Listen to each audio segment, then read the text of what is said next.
Hey everyone, welcome to the pilot episode of the Umhlaba podcast, a program about sports and education in Africa and America.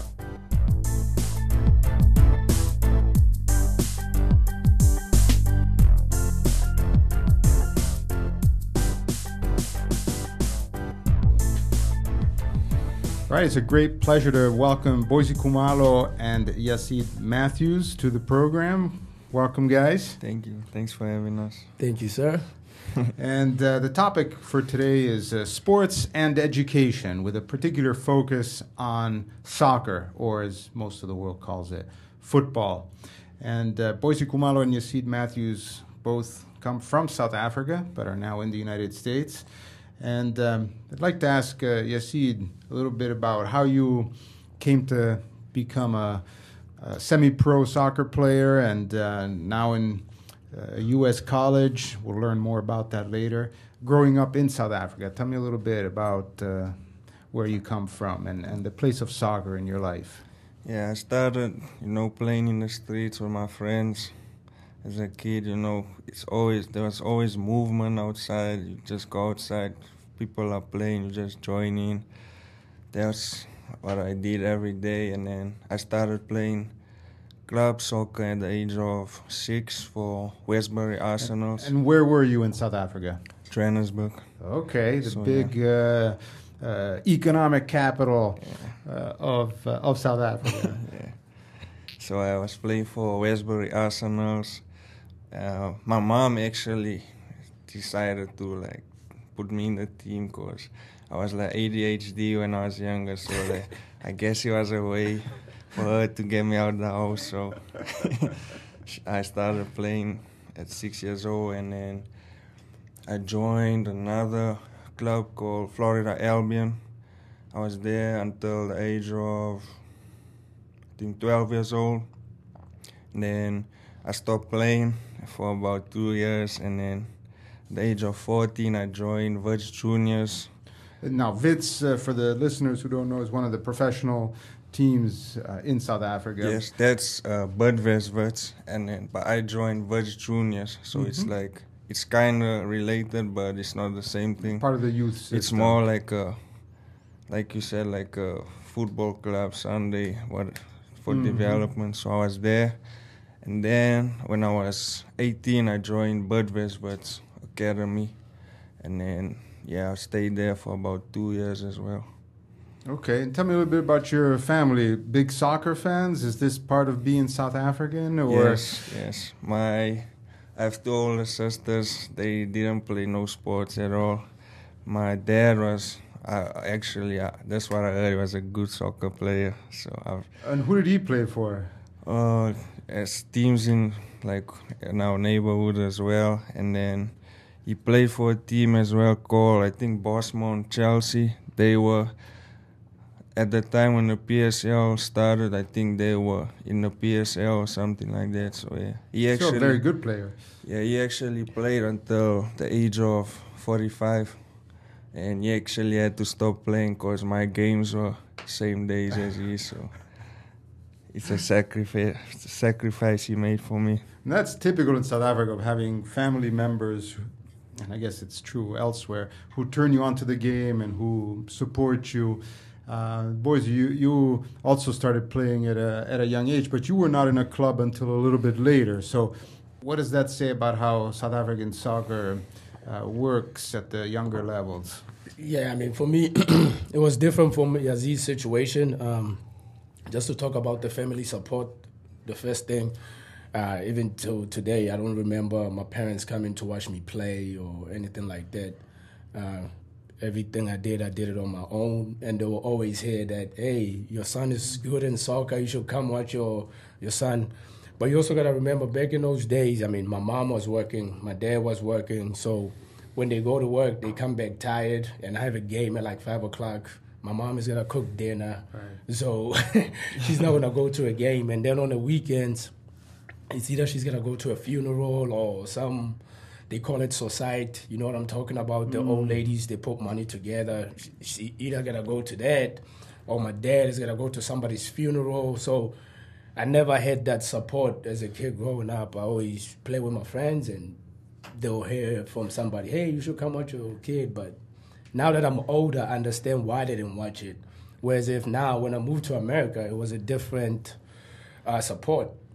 Because my family here will support me. If I had a game, like, for example, I remember when I used to go, when I was still playing at Coastal Carolina, my dad, David, he would drive all the way from Kentucky to come watch me play and then drive back to Kentucky. And I was like, whoa, am I missing something? Whereas if in South Africa, I would play like 5 minutes away from my house. But then again, my parents, they have a different lifestyle than lifestyle here. So it was different for them, or it was hard for them to support me. Those are very interesting points about the differences between the United States and South Africa, but we're going to get there in a little bit. But it's also interesting that you both grew up in different areas of Johannesburg. Right. Soweto for Boyzzz and Westbury for Yazeed. And, you know, it encourages us to think about the background that players come from, and it's in terms of obviously class and culture and language and family. And I find in South Africa often coaches are very impatient about taking into account, you know, where people, especially boys, because girls don't have so many opportunities in soccer, although that's hopefully going to improve soon. They think that everybody is the same, right, and everybody has, you know, has had the same privileges or the same advantages, and that's not true. And it makes youth development challenging in South Africa because you have to account for all these differences. Yes, it does. You know, let's return to family, because this is very important for anyone to be able to make it as an athlete at the top level. You have to have a support network, and family is often, but not always, right, the way you get that. So, your family, when you were a teenager and they saw your talent, Yazeed, and they saw your love for the game and all your energy that you expended on the field, they also wanted you to focus on your education. Yes. I'm interested in hearing how this idea of coming to the United States to study came about, and how you discussed it with your family. My parents were always tough on me with schoolwork, especially because my two older sisters were like A students, and you know, and I wasn't as good as they were, I guess. So my parents would always use that against me, like if you don't do this or that with school, like you won't play soccer. So they always used that against me. But yeah, to come to America and coming to school, I don't know, I wasn't too keen on doing it at first, but you know, they spoke to me and made me realize how it could be a good opportunity, not just for me, but for them as well. How so? What did they tell you to convince you? What stuck out in your mind? Just the fact that I have a lot of friends back home as well with the same dream as me, or in terms of soccer and stuff, but like, and they're older than me, so, and nothing happened for them, and you know, they just been on the same place. Like, you know, I'm not talking bad about nobody, but just, you know, making me realize that it was a good opportunity, and school can always help me fall back on something, you know. Having the opportunity is a great thing, but how do you actually grab it? So how did that happen? How did you manage to get to the United States and start your college studies? Because that's really difficult to do from overseas. Yeah, so there's a under-19 tournament in South Africa, in Cape Town. It's called the Bale Cup. I'm not sure if you heard about it, but it's a big tournament. And I won the Bale Cup. And after that, that's when like a few colleges and stuff were like emailing my mom back and forth and stuff. They spotted you. Yes, and... What position do you play? Forward. Forward, okay. Yes. Number 9. Striker. Okay, yeah. so as the goals started to flow in the Bale Cup, the calls from the college coaches started coming in to mom. So my mom was actually speaking to Kyle Thum, who's my assistant coach at Coastal, but he was at Tyler Junior College, and then that's how it happened. Okay, yeah. So here you are in Johannesburg receiving calls from a coach in Texas. Yeah. And things happened. But before we started the recording, you were also telling me that something happened between that call of recruitment and then you finally going, and your family really stepped up to support you in a big way. Yes. Can you tell us a little bit about that? So when it came up that I might have a chance to like go to America and stuff, I wasn't too keen on doing it. And why? Because at the time I was practicing with Boyzzz was like the first team. So, so you were within striking distance. Yeah, and I was of the Premier Soccer League in South Africa. Yeah, and I was pretty sure I was gonna sign, and everything would kick off. And then after that, I realized I changed my mind actually about going to America, and then I actually decided very late. So the team at Tyler Junior College had almost recruited most of their players and stuff, and then I had to pay for my first year, my freshman year, and my mom and dad obviously couldn't afford it. My dad's youngest brother, my uncle, he offered to give my parents a loan and pay for my first semester, and my parents paid it back over time. Oh, that's amazing. Big support, yeah. That's amazing. So you managed to get to Texas, and boy, that must have been an eye-opener coming from Joburg and ending up in Texas. I'm not even sure where Tyler, Texas is, and the listeners from Texas will probably be holding this. And I was actually the first player to arrive, so I got there about 4 or 5 days before everyone. So I was in the dorms by myself. There was nobody on campus. So when I got there, I would just walk around on campus, just, looking at how the campus was and stuff. It was a big, culture shock for me. Sure, I can imagine. And the studying? That's quite different in the American college system compared to South Africa. Yeah, I don't know. For me personally, school is way easier in America compared to South Africa. Okay. Yes. What makes you say that? In terms of the workload and stuff like that. Interesting. So you played at Tyler Junior College for a year, and then in your second year, you applied to transfer to a big school. Coastal Carolina plays Division I NCAA soccer, 10,000 students or so, yes. And that was a big transition, I'm sure. Yes. How did that go? In terms of school-wise, it was a big transition, because campus is bigger and finding where's class, which building is which, that was kind of tough. But the soccer aspect, nothing at all, because soccer is actually the main sport at Tyler Junior College. So transferring from there to D1 wasn't difficult at all. And what's your major at Coastal Carolina? Because you are a senior, so yes, you're still a student.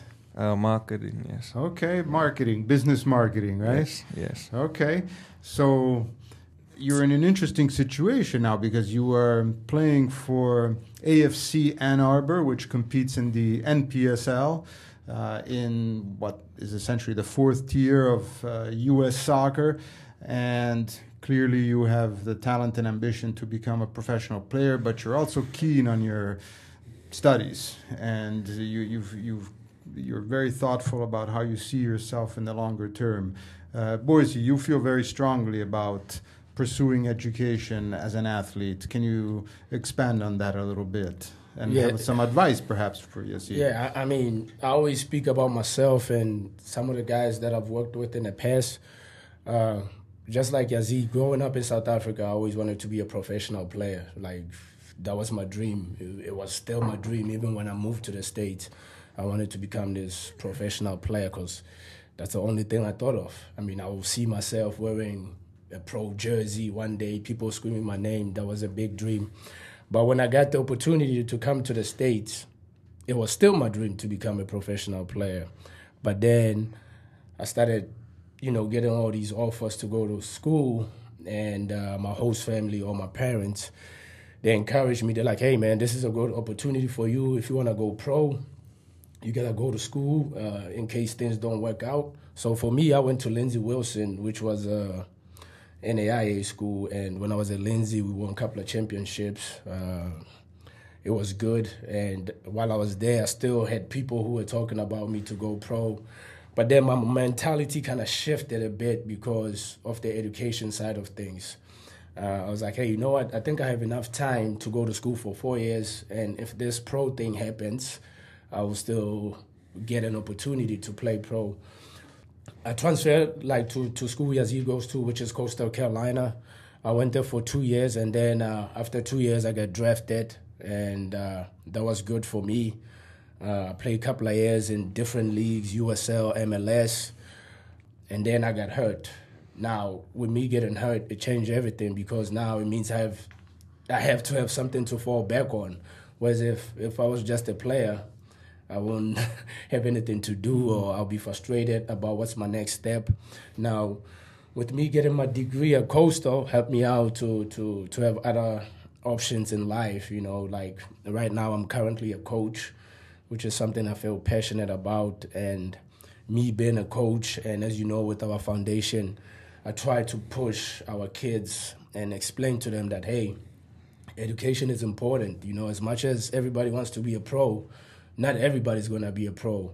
And I always joke around with Eric Rutland, the guy I work with, because most guys think to be a pro, it's when you sign a contract to become a pro. It doesn't work that way. You have to live like a pro from the day you start thinking that you want to be a pro. You have to live like a pro. You have to act like a pro. You have to do everything like a pro. The training, whatever you eat, you got to watch those things. So I think the biggest mistake is guys thinking about being a pro, but they don't want to live the lifestyle. They're just waiting to sign a contract, and they expect everything to change.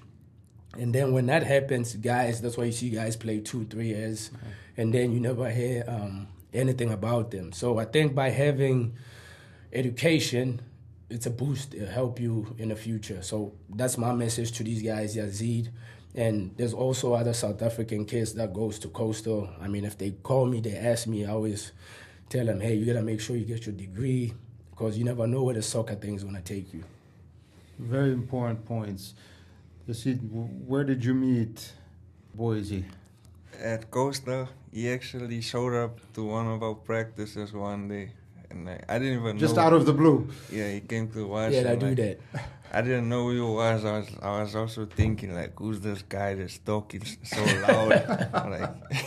And then I found out who he was. And ever since then, it's like I know him for like 10 years now. Yeah. And now you're together at Ann Arbor, Yes. AFC Ann Arbor, I should say. Yes. Ann Arbor, AFC Ann Arbor, however you want to say it. And tell me about Boyzzz as a coach. Boyzzz is now the technical director. Man. Let's shift it around a little bit. Oh, no, he's a good coach. Hard-working coach as well.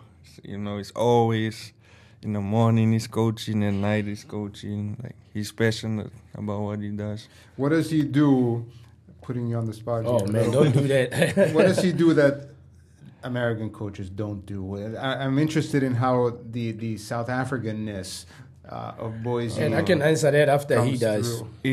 I mean, the fact that he actually, you know, played in the MLS and stuff is big, because he can relate to us, not just as a coach, but as a player. So there'll be things that happen, and like, he can look at it not just as a coach, but like, if, like, you know, the way he thinks is like, if I was a player, what would I think, you know? So that's very important as well. Very important. And a lot of players on the team as well, like, they're always, like, you know, speaking, asking you for advice.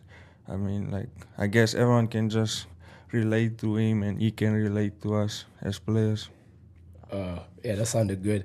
But yeah, no, I mean, that's what I do. I always put myself in a situation of a player. You know, like when I talk to Eric, I always say to him, hey, man, if I was a player in this situation, this is what I would do, this is how I would think. But then as a coach, I also got to look at things from a coach's side. Like, hey, now I'm a coach. If he makes this kind of mistake, this is how I have to treat him. But, you know, there's other guys that I kind of put them to the side and try to talk to them, whether it's going out for coffee, just to get, you know, to understand guys. Because another thing we do as coaches, you know, for example, let's say I recruit you. I'll recruit you to come play for me, but I don't know anything about you. You just coming to play for us, and we don't know anything about you. And then players end up becoming frustrated because there's no communication between him and the coach. I think that is very, very important for me as a coach to reach out to the player. Don't always wait for the player to come to me and be like, hey, coach, what do you think? So I'll always, even now, like it's the summertime, I'll invite guys to my place. I know last year I used to do it. We'll play a little bit of cornhole just to get guys in a different environment, just to, hey, man, like same things questions you asking Yazeed. How's your family? What do you do? How do you come to the States? Because I think when you talk to players as human beings, they appreciate that. Whereas if I just create situations all the time, it's, this guy, I'm treating him like a player. It's not good. I always try to treat everybody as a human being. And I think it goes a long way in the future. And do you think that that comes, in part at least, from being South African?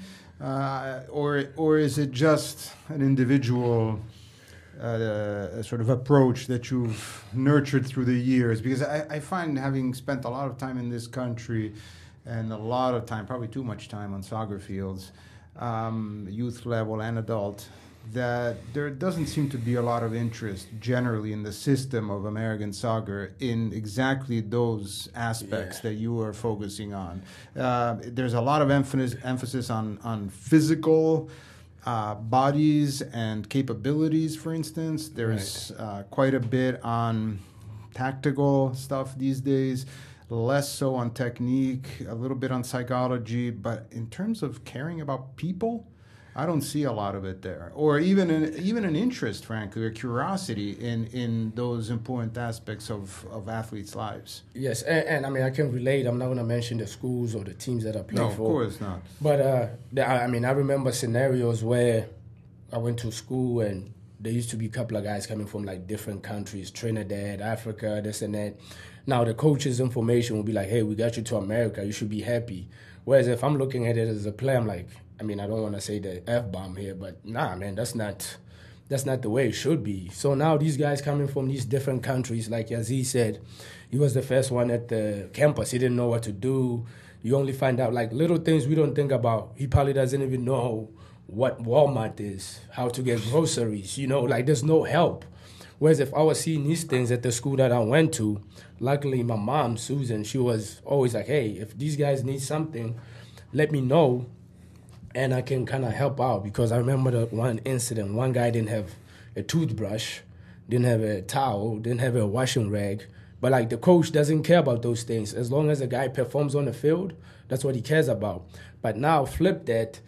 The guy doesn't perform on the field because he's stressful about not having 1, 2, and 3. Mm-hmm. Now the coach is screaming at him like, hey, dude, you're not performing. Guess what they do? They cut the scholarship. Then the guy's got to go.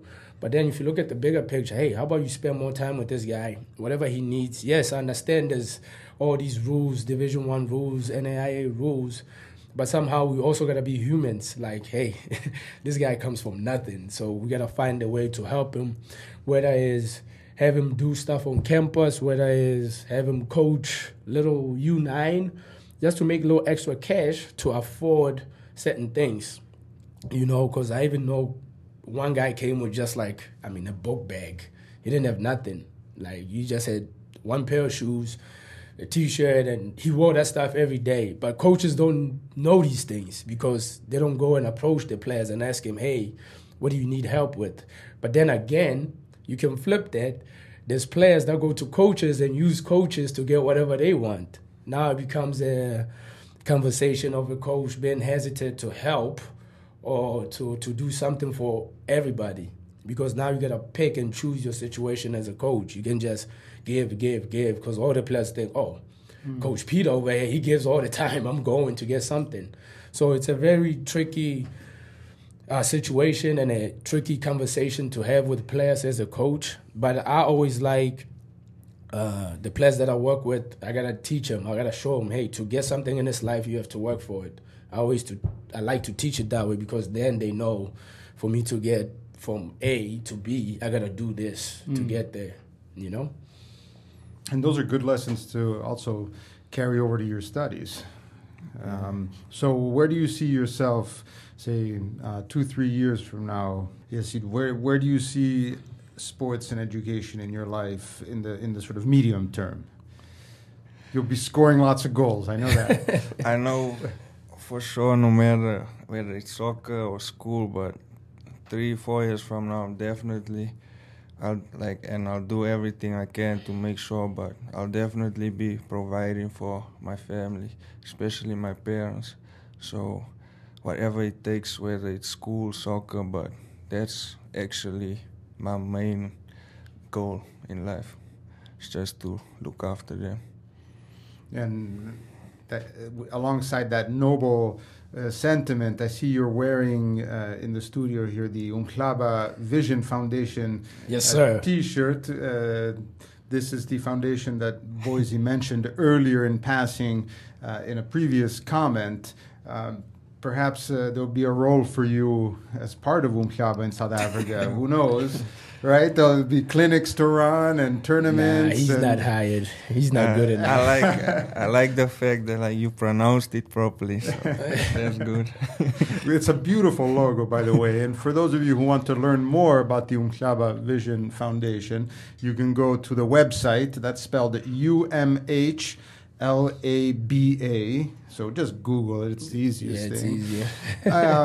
But lots of good work done with youth in South Africa, particularly in the Soweto and sort of greater Johannesburg area. And again, trying to impart the very important lesson that sports are very valuable for life, but education perhaps is more important in the long term. We want to be healthy, but we also want to make smart choices and be empowered.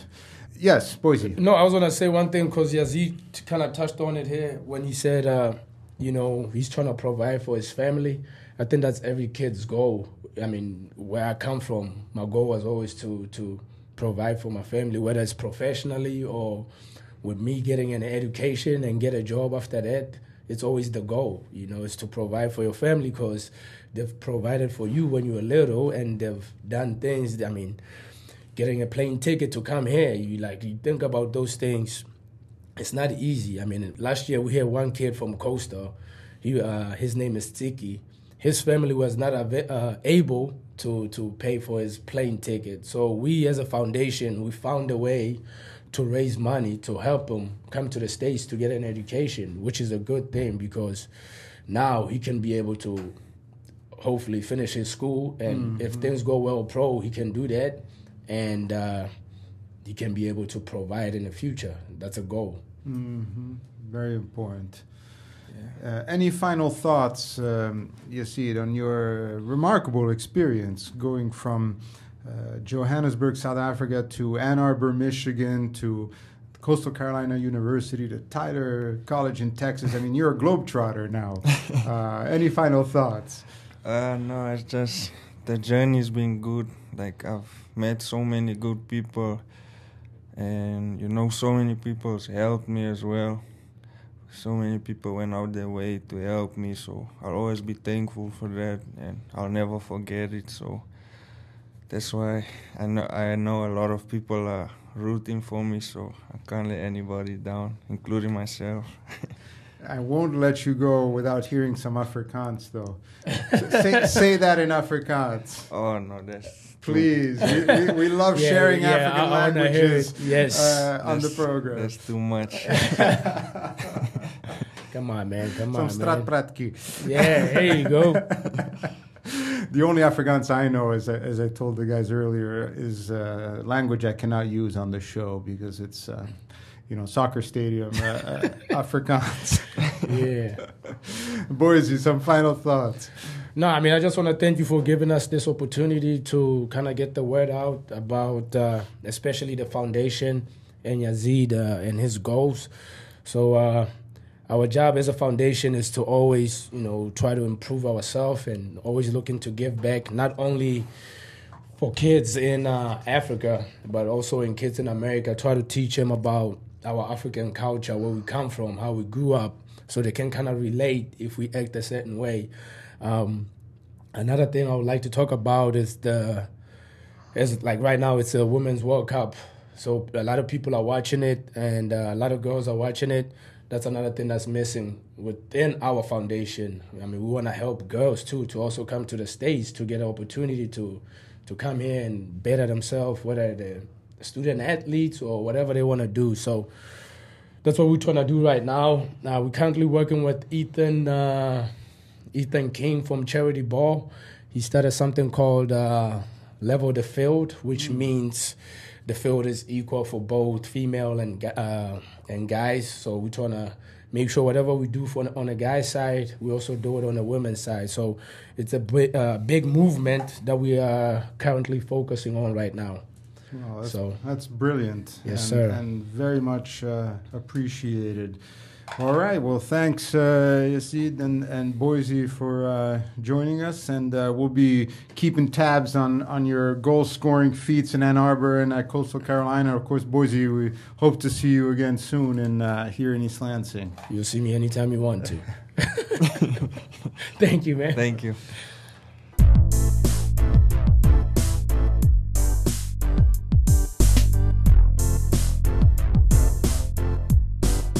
The Umhlaba podcast is a production of the Umhlaba Vision Foundation, a non-profit organization founded in 2007 by 3 young men from Soweto, South Africa. Umhlaba's goal is to change the lives of South African youth by creating positive youth knowledge and experiences that can make the difference in the lives of those around us. The foundation unites the issues of sports and education through the development of soccer programs. It gives the participants an opportunity to further their education and become well-rounded individuals who will ultimately grow to be responsible citizens in their communities. For more information, visit umhlabavisionfoundation.com. The music for this podcast was by Andrew Zakierski.